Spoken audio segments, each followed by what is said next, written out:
covering local news that matters. This is CBS 17 News. A mother and son in jail accused of animal cruelty. Good evening, I'm Marius Payton. And I'm Angela Taylor. Orange County deputies and animal control officers got the tip last week and rescued nearly 60 dogs, mostly puppies. CBS 17's Crystal Price is live tonight getting answers on what will happen to the dogs and how much it's costing the county. Crystal. Well, while the case is ongoing, those animals have to stay here at the shelter, and that's costing the county $1,000 a day. From English bulldogs to Mastiff puppies. Tonight, all 57 of the dogs found on the property on Alexander Drive are safe. After the Orange County Sheriff's Office received a tip they were staying in unsanitary conditions. The concerns that were strongest for us were the animals that were being kept in crates, and the crates were soiled. It seemed to be leaning in the direction of a puppy mill. Animal Services Director Bob Morato says many of the dogs were malnourished, had a high number of fleas, and some had eye problems. They were all brought to the shelter, where they already had more than 200 animals. It does add a large load to our shelter operations. The shelter says they are having their staff work more flexible hours so the dogs can be properly cared for. Not only does this put a lot more on staff, but it's costing the county serious money. The boarding fee for each dog is $18 a day. With 57 dogs, that's costing the county more than $1,000 a day. Not counting the care we are providing for veterinary needs. Animal Services says they'll be petitioning the court to ask the dog owners to post a bond to help pay for the cost of care of these animals. And if that doesn't happen, then the court has the ability to order the animals be surrendered to the county so that the county can start finding them new homes. When that comes to pass, we will publicize that so members of the public are aware that we have these animals available. And the shelter is taking donations, so if you would like to drop off money or dog food, you can bring it right here to the shelter. Reporting live in Orange County, Crystal Price, CBS 17 News. All right, Crystal, thank you. Holly Springs police now say they have a person of interest in the death investigation of Monica Moynihan. No one has seen the young mother since April. CBS 17's Michael Hyland is digging deeper into the investigation tonight. We found out the investigation brought detectives to this house in Garner. It's owned by the ex-wife of the person of interest in this case. Neighbors saw detectives here 3 times recently, even bringing a dog to search for human remains. Holly Springs police say they have a person of interest in Monica Moynihan's death. They're even calling it suspicious, but they have not called it a murder. Court documents reveal they've questioned her ex-boyfriend and father of her children, Brian Sluss. He's been arrested twice before in Wake County for assault on a female and violating a domestic violence protective order. They say he used Monica's cell phone after her disappearance, pretending to be her. They also found pregnancy tests and believe Monica's pregnancy was a factor in the events that led to her death. Neighbors first saw police search this home in Garner in August. One of those neighbors, who asked we not show his face, said they spent 2 to 3 hours here each time. Walking through the woods around the house, going through the storage building, looking in the storage building. They brought a few things outside of the house.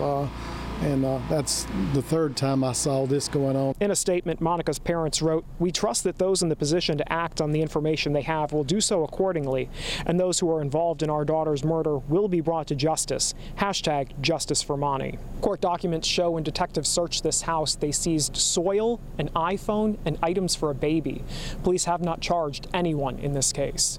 In Garner, Michael Hyland, CBS 17 News.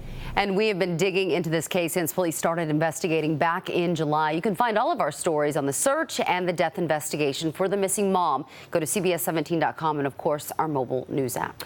The Raleigh woman accused of kidnapping a little girl in Greensboro that sparked a statewide Amber Alert. Well, she appeared in court today. CBS 17's Bridget Chapman joins us live in studio after digging into her history. And Bridget, what did you find? Well, it turns out that court records show Lancaster lives right here in Raleigh. I went out to where she is in an apartment, talked to her neighbors about the shock they had in finding out she was linked to this Amber Alert, and also more about her criminal history. Are you Miss Lancaster, Benicia? And Indonesia Lancaster makes her first appearance in court. This is a separate defense day. She's accused of kidnapping a 3-year-old last week in Greensboro. Lancaster's listed address is at this Raleigh apartment complex on Woodbend Drive. No one came to the door when I knocked on the unit today, but her neighbors had similar reactions to her arrest. Wow. They told me they often see her in the parking lot. Several said they were shocked she's linked to the Amber Alert. You want to think your children are safe, and to have a neighbor suspected of doing such a thing is frightening. Police say she took this little girl, Alora Lindemann, at a playground near an apartment complex. Lindemann was found safe at a Christian center a day later and reunited with her parents. I got my baby back home. Lancaster was arrested soon after. I don't know her. He doesn't know her. The 22-year-old is also accused of using a box cutter to cut a man's wrist in Greensboro. In Wake County, I found out she's scheduled to be in court next month for driving with a revoked license. A clerk said she hasn't paid court costs on a speeding ticket as well. Lancaster's being held on a $1 million bond for the most recent kidnapping charge. Her neighbors relieved it didn't end worse. Whew. It never hurts to observe.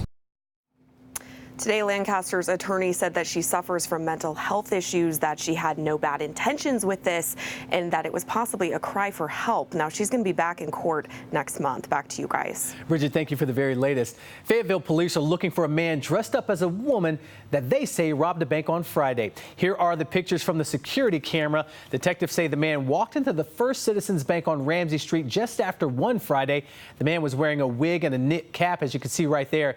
He had on a T-shirt and sweater and was carrying a purse.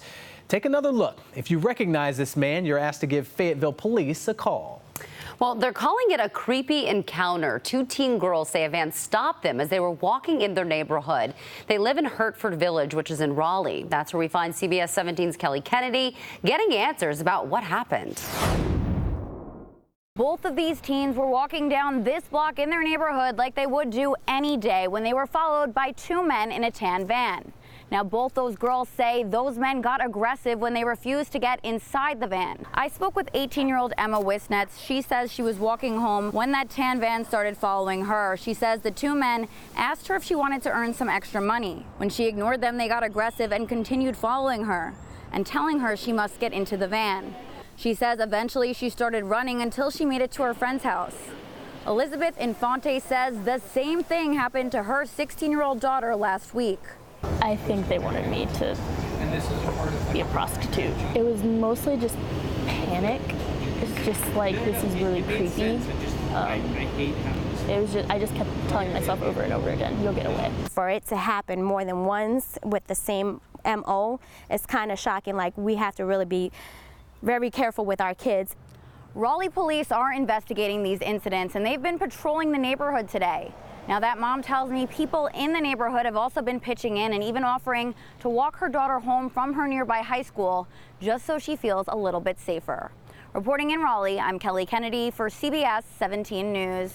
The National Park Service says someone damaged and took a copper bust of aviation pioneer Orville Wright from the Wright Brothers National Memorial. The vandalism happened either Saturday night or early Sunday morning. The bust is missing and the granite base toppled and damaged. Anyone with any information is asked to contact authorities in Dare County Sheriff's Office. A car full of teens crashed and ended up hanging on power lines on Mill Burney Road in Raleigh. How can you forget that image? Wow. A neighbor sent us these pictures showing the car nearly vertical. Police say the teen driver hit another car before it landed on the lines. Now, this happened Saturday afternoon, and tonight it is still one of the top stories on CBS17.com. All 3 teens in the car went to the hospital, but they are okay. The driver of the second car was treated for minor injuries. New at 6, the Spring Lake Fire Department breaking ground on a new fire station today. The new station will be off Lillington Highway, serving the Manchester community. The Manchester Fire Department ended about 20 years ago. Fire Chief Jason Williams says the station will cost about $1 million and take about a year to build. It's going to be great from 9 or 10 minute response times down to a 2-minute response time. So if your house is on fire or you have a medical emergency of some reason, we'll be there a lot quicker. He also says home insurance rates should go down for people nearby. This will make the second fire station serving Spring Lake. Gamers all over the world were shocked when Fortnite just disappeared. And today, a lot of those gamers are having a hard time getting through their day without the popular game. Coming up, the warning signs of video game addiction. And I think many of us were shocked yesterday when we got something strange coming from the sky. The rain left us today. It was a beautiful Monday, temperature still in the 70s. We've got more of that strange stuff from the sky later this week, and we've got a state fair that begins. I'll detail both of those items in just a few minutes. And toss your diet out the window and get your stretchy pants on. It's almost like Thanksgiving. Stretchy pants. Yeah, the state fair opens Thursday, and you won't want to miss any of the new food options.